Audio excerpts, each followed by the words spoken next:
hard to say exactly what goes into making a Marine, or a man for that matter. But whatever it is, there are two basic elements you always have to have. When I call off your last name, you're going to answer up, sir, here, and sound off your first name. Alan. One is good material, Brooker. and the other is the right environment. Buck. Here, sir, Gary. If the Marine Corps has come to be known for the caliber of men it turns out, it's largely because of the value the Corps places on both of these requirements. It may not look like it, but the Corps is very careful in selecting its recruits. And when it comes to training them, well, you can judge for yourself. For all Marine recruits, processing begins right here. You're now at Marine Corps Recruit Depot, San Diego, California. You're about to start your first day of processing. There are 5 days involved in processing. These 5 days do not count as part of your training. From now on, the first word out of your mouth is going to be sir, unless you are asked a simple question that can be answered with a yes or a no, and then you will answer yes, sir, or no, sir. While you are here, we will expect you to act as a man. You will be treated as a man. From now on, you will do things to the best of your ability, and you will move as fast as possible. Almost as much a trademark of the Marines as the way they carry themselves and walk is their distinctive hairstyle. It takes some time for recruits to develop the other characteristics, but they can get the haircut in just a few minutes, which is just one of the many practical advantages of this kind of haircut. The haircutting begins the processing, and in a way, it's rather fitting because it graphically marks the kind of radical transformation the recruits can expect in other areas.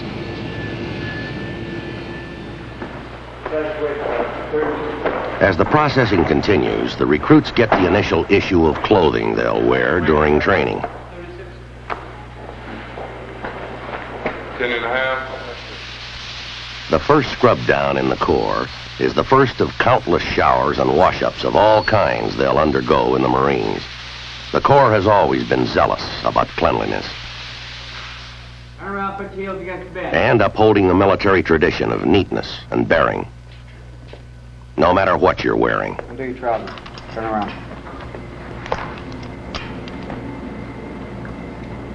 Go down and exchange your trousers for 34, 36. The Corps is also very demanding about physical condition, and so examinations are an important part of the initial processing. All of these men were carefully examined before they were accepted as Marine recruits, but the Corps just wants to be sure there's nothing wrong with them now. Those that need glasses will get them. Number 7 is missing. Number 14, snake eyes. If any bad teeth are found, they'll be taken care of while the recruit undergoes training. 31 and OF. Was that 30 occlusal? Yes, number 30 occlusal. Okay, Private. I'll be here in the classroom all the rest of the morning to give you assistance on any question that you may have. Yes, sir. The Corps also wants to know just what its recruits are capable of, and so they're given a series of tests.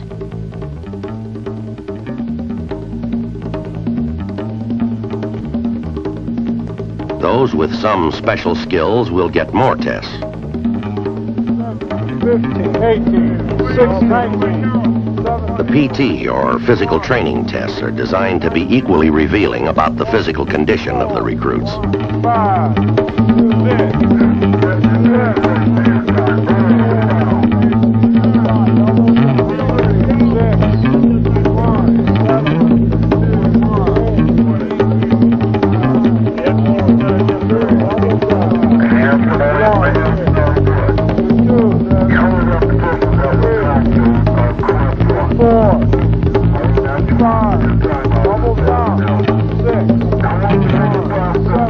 Those that require it will get extra training and attention to ensure they meet the requirements set for all recruits.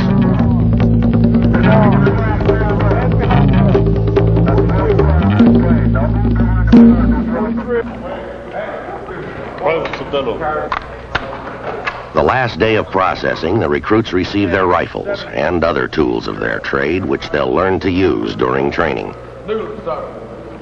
59, 27. On, Doug. Oh! 1, 2, sir! Put down your gear. Aye, sir! Processing ends with the arrival of the drill instructors, or DIs, who will lead them through training. For the recruits, this is probably the most important event of the processing.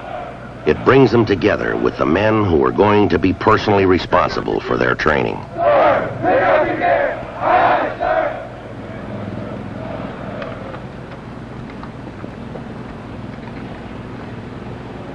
Eight to the left. Sir, next to the left! Aye, sir!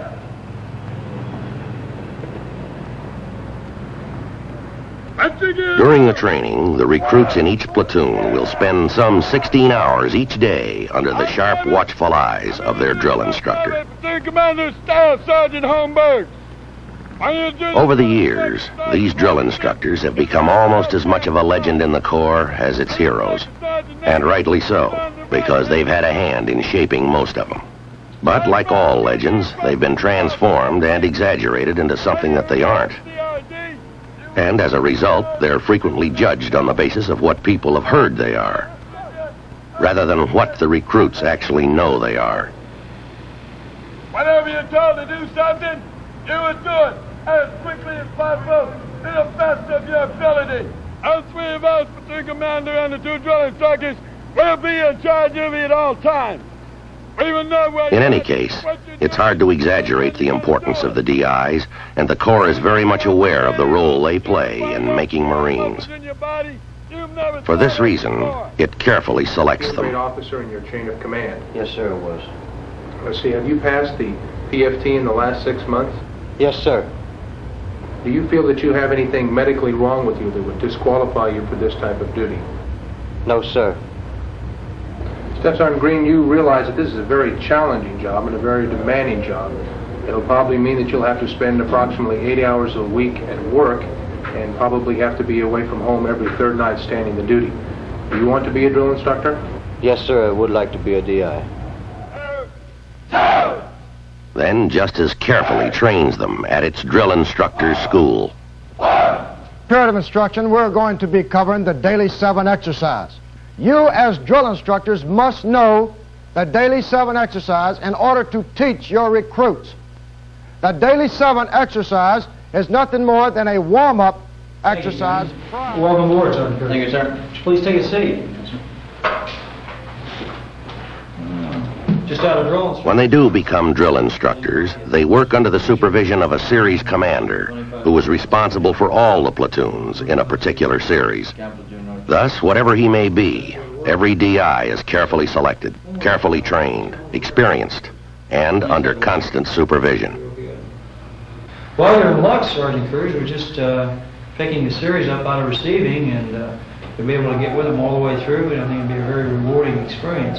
It's much better starting with them. So I'll be seeing you on the drill field. Give me your buttons on button. Private didn't know, sir. Answer him. Can't hear you. Private didn't know, sir. How about getting your weapons squared away? Yes, sir. And if he seems brusque and impatient, it's because he has a tough job and not much time to do it.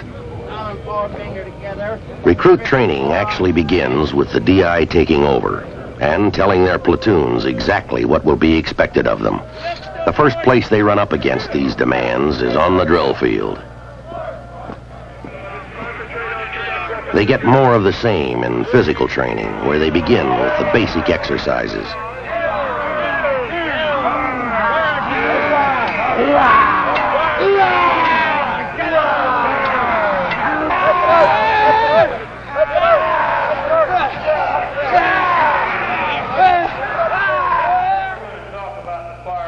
And it continues in their classes. This part here, located in gray in color, is known as the trigger housing. The trigger housing. I'm going to move down here and pick up this part right here, which is under spring. Some 10,000 troops under the command of Brigadier General Ross. The Marines over here on the other side with only 500 men. Careful not to touch the inside portion. And we're going to place the dressing directly on the wound. We're going to spread our fingers out. Hard. There are also practical applications, such as guard duty. Sir, Bragg Gallardo reports post number 4, all secure. Post and orders remain the same, nothing unusual to report, sir. Report your post. Sir, Bragg Gonzalo, post number 5. Training in close combat.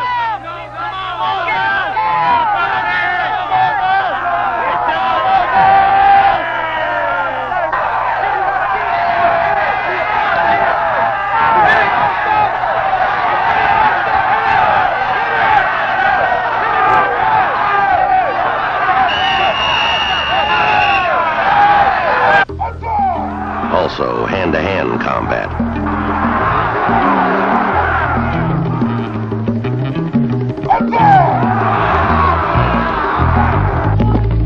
And more drilling.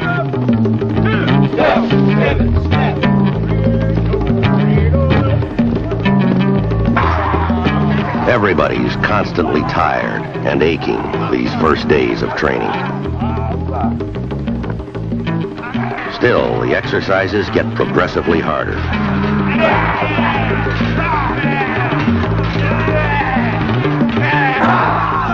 But they keep at it, and for most of them it pays off. For some, however, it's too much. As soon as the DIs spot individuals who are having trouble, they usually work out a program of their own to give them special help. However, when a private's inability to progress hinders progress of the platoon and other recruits, he is assigned to the special training branch. Now, that's just a small part of the contract that each and every one of you people signed when you come in the Marine Corps. Now, that's part of the reason why you're here in motivation. Here, the recruits work and live with others who have the same problems, and special programs are set up to help them meet the training requirements. Some may require additional motivation. But you will get paid once. Others need help in physical conditioning. 2, sir. 1, sir. 2, sir. 1, sir. 2, sir. 1, sir. 2, sir. Hands over. Aye, sir. Some have medical problems which keep them from participating in the activities of a normal training platoon. For those who find it difficult to obey the rules, there's correctional custody.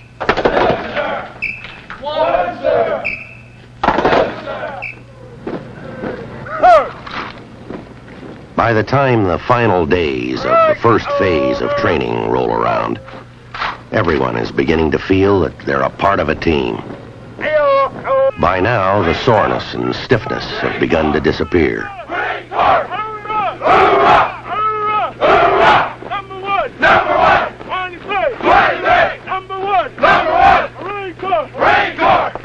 So have confusion and uncertainty. Private Gripper reporting back from sick bay as ordered, sir. All right, get your gear off and get with the rest of the series. All right, sir.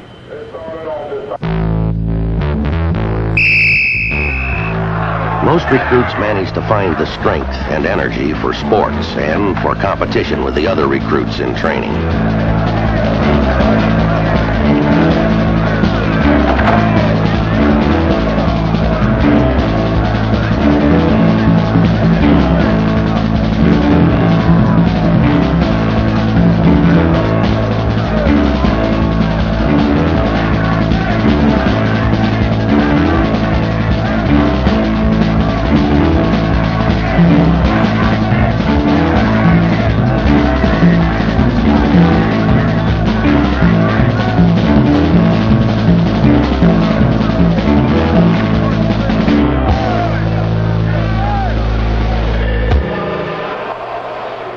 Drown-proofing is a vital part of recruit training, with every man required to swim at least 75 meters, fully clothed, and carrying a rifle.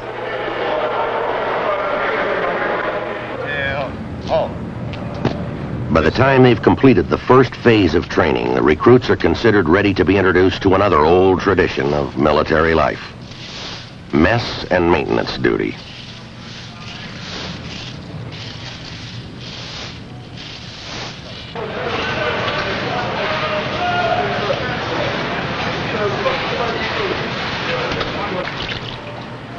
The recruits have a week of mess and maintenance during their training. Bone structure. You have to rely on They spend the next 2 weeks at the rifle range. No.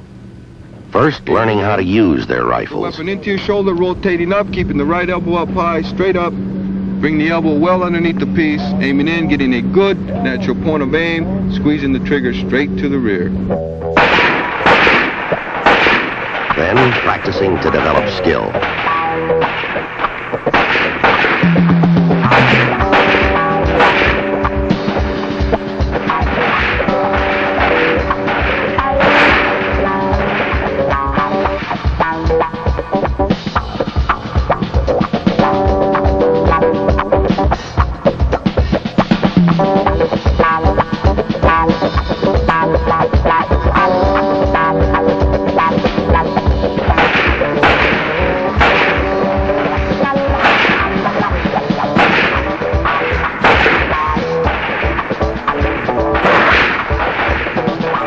This is one of many opportunities the recruits will have to qualify with their rifle.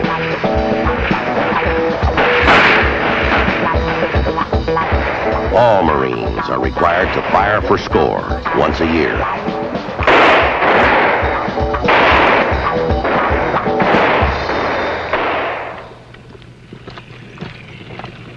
Also included in second phase is an introduction to combat training.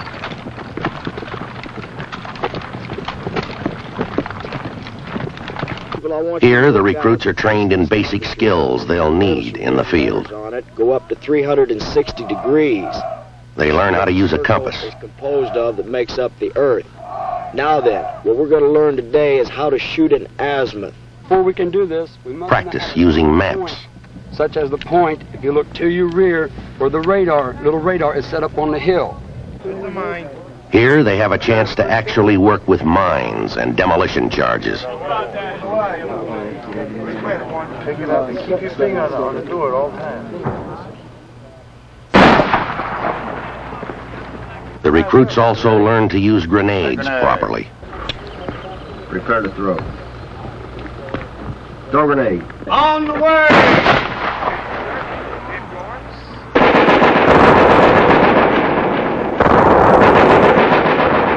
Infiltration training.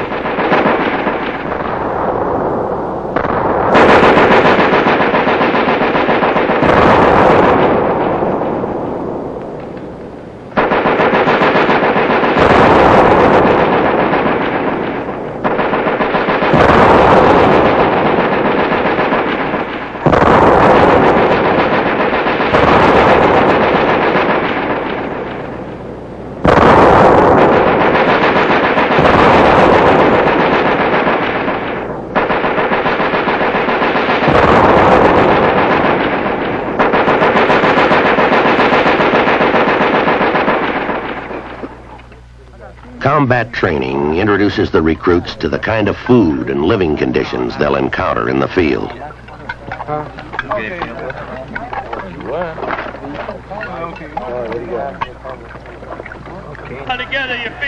Practically all training is in the form of exercise,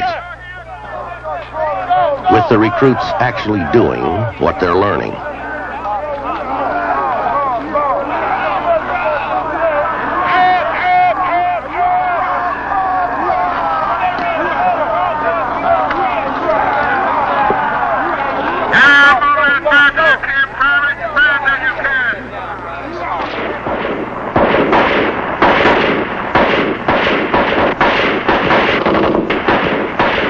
Many of the training activities take place at night.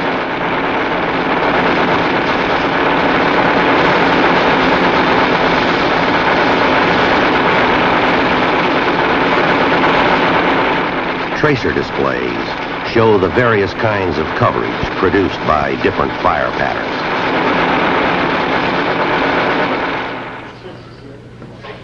The men return to the recruit depot for the third and final phase of their training. This is a spit and polish period, and everyone is very much aware that there are only a few weeks of training left. With the recruits expectantly looking forward to the end of their arduous and demanding schedule. and the drill instructor struggling to smooth out the rough edges in time for graduation.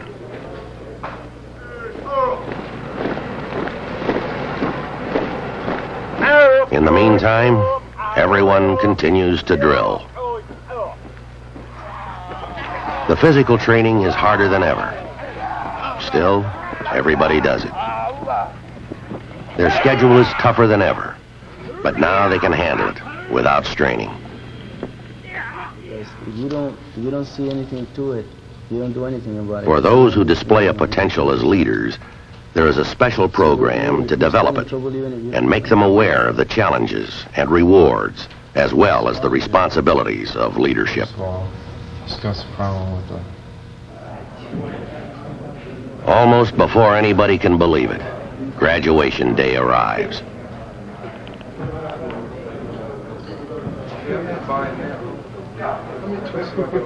As far as the recruits are concerned, there are really no special preparations. Their barracks are always spotless. The ranks and uniforms display the same daily meticulous care. What family and friends of the recruits see here today is no special show, but actually the same conditions they could see any day.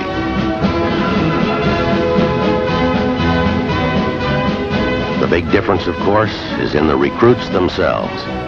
For parents and relatives, it's well worth the long trip many of them have made to be here. It's a proud and happy day for families and friends. The recruits' pride and feeling of accomplishment seems to be contagious. Even the seasoned-old mentors who have gone through this many times before feel it. And some of those tough, stone-faced characters will even sheepishly admit that they feel a great sense of loss every time graduation day comes around. It's an especially proud day for the recruits who receive awards. And there are many, ranging from the most outstanding recruit to those who have excelled in the different areas of training. But whether or not they received a special award, all the recruits have a feeling of achievement. They've earned the right to be called Marines.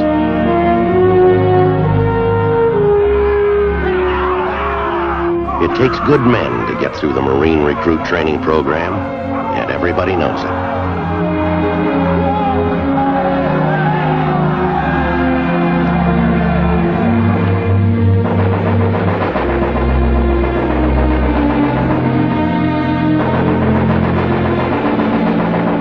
But there are two facts you can't get away from. It's that the Corps obviously started with some pretty good men. And it's equally obvious that it did a pretty good job of training them. The whole thing is nicely summed up in the words of one mother who wrote, "We sent you a boy, and you sent back a man." She could also have said, "You sent back a Marine."